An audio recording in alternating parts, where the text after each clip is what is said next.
more recruit today, Uncle Alyson? I'm facing facts for the first time in my life. Now, according to Michael's records, I was sitting in this chair at midnight. I had fallen asleep, so I must have had my head down on the desk with my back exposed, you see? An easy target. Someone came in at precisely midnight, picked up this letter opener, and stabbed me in the back. All right. Let's suppose that the story's true. And the murder's going to occur all over again at midnight. You're just going to sit there, go to sleep, and let the murderer stab you. I'll sit here, yes, but honestly, I don't see how I can go to sleep. Could you, if you knew that you were going to be stabbed? No, I couldn't. But doesn't that ruin everything? The murder couldn't actually happen the way it did the first time. That's correct. But you see, Michael foresaw that little difficulty. If I was to be able to do some investigation, there would be some minor changes. Michael said that he could make some small erasures in his book. That brings up another problem. You have to solve the crime before it's committed. But how can you? We usually solve murders by working the clues left behind at the scene of the crime. There won't be any clues before the murder. That's correct. You've learned quite a lot from working with me over the last 10 years. Then there's the possibility of fingerprints. The murderer might leave fingerprints behind when he picks up the weapon to stab you. But then it will be too late. You won't be alive to see the fingerprints. Correct. Absolutely correct. And this is the weapon. After the murder, it's a clue. But before the murder, it tells the detectives nothing. Put that down. So what you gonna do about it, Alex?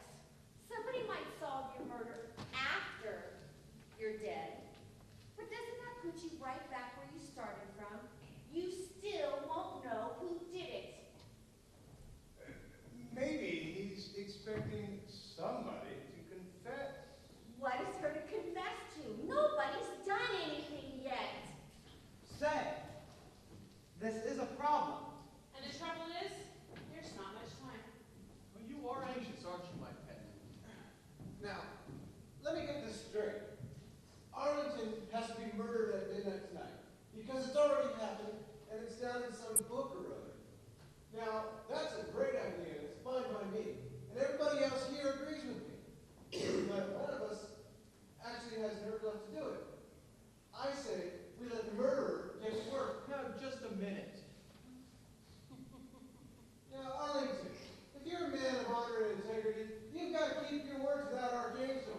And you've got to sit there at your desk and wait for your murderer. I'm not that brave. I can't just sit here knowing that I'm going to be murdered and just wait around and twiddle my thumbs. You have to. Now, I say we all leave the room, stand around, and give the murderer a chance to sneak back in here. No, you don't. Nobody goes anywhere. Everybody back where they were. That's not fair. I don't care whether it's fair or not. I've got all you suspects corralled here. I'm not going to let you out of my sight. But you promised the Archangel. I know what I promised the Archangel. But I have a plan, you see. I haven't been a mystery writer all my life for nothing. I still have a few tricks up my sleeve. I'm going to keep my promise, all right. I'm going to sit here in this chair where I should be at midnight. That was the bargain, and I intend to keep it. That's what I call keeping my word to the Archangel. Michael was pretty decent about the whole thing. So here I am. But there isn't going to be any murder. Oh, I knew there was a catch to it somewhere. You were just teasing us, Alex. That's not very nice. You know how we all wanted you to be killed. Not very sporting of you, old man. You don't understand, I see. I'm going to do my part. The murderer won't do his part. The murderer is going to miss his midnight appointment. going to happen when the murderer misses his chance. You, Miss Jenkins, you're going to lose your job.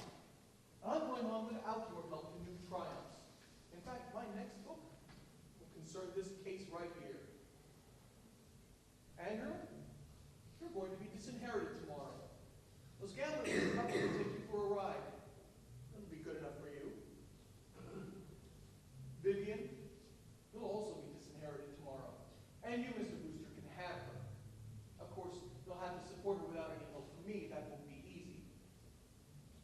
Oh, and Harry, you reminded me of my clear duty as a law-abiding citizen.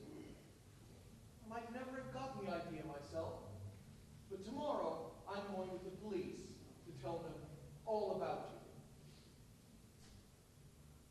you. 10 minutes left.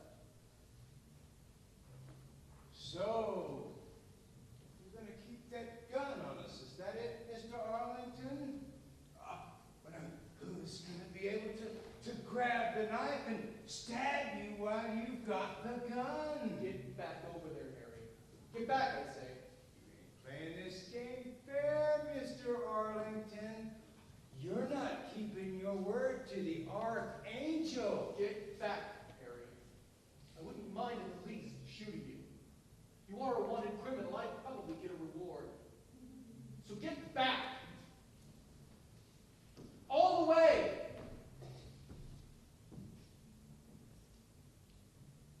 That's better.